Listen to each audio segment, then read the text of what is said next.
السلام عليكم. أهلا بيكم في عالم التطبيقات.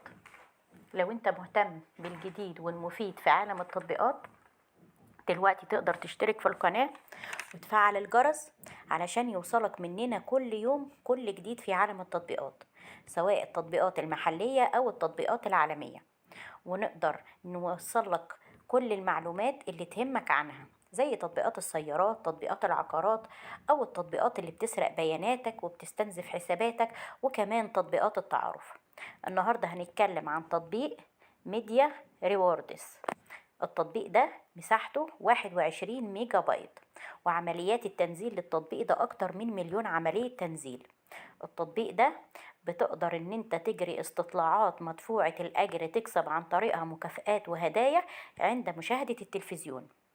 التطبيق ده بيبقى خارج الدول العربية، بتقدر عن طريقه في الدول الأوروبية ان انت تكسب المكافآت وبطاقات الهدايا بسهولة.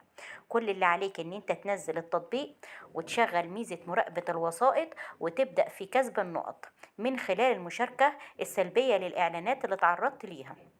تقدر تحصل على دعوة لإجراء استطلاعات مدفوعة الأجر، المشاركة تلقائيا في السحوبات الشهرية والجوائز لميديا ريوردز.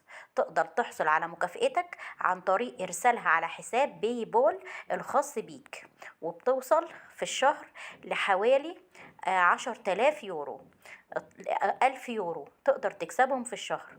تقدر دلوقتي ان انت التطبيق ده بيعمل ثورة في صناعة تطبيقات الاستطلاعات، بيخلي من خلال السماح للمستخدمين ان هم يحولوا اعلاناتهم التلفزيونية واليوتيوب والراديو والاعلانات الخارجية بشكل سلبي لنقط ومكافآت داخل التطبيق.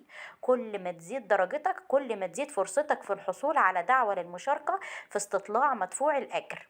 يعني التطبيق ده هيخليك ان انت كل ما تستطلع اكتر كل ما تحصل على نقط ومكافآت اكتر. طبعا خلي بالك ان التطبيق ده لو موجود عندنا او انت استخدمته لو رحت اي دولة اوروبية، فده ممكن يكون نوع من انواع المقامرة. فنحاول ان احنا يعني ما نركز او نبتعد عن التطبيقات اللي فيها مكسب من النوع ده.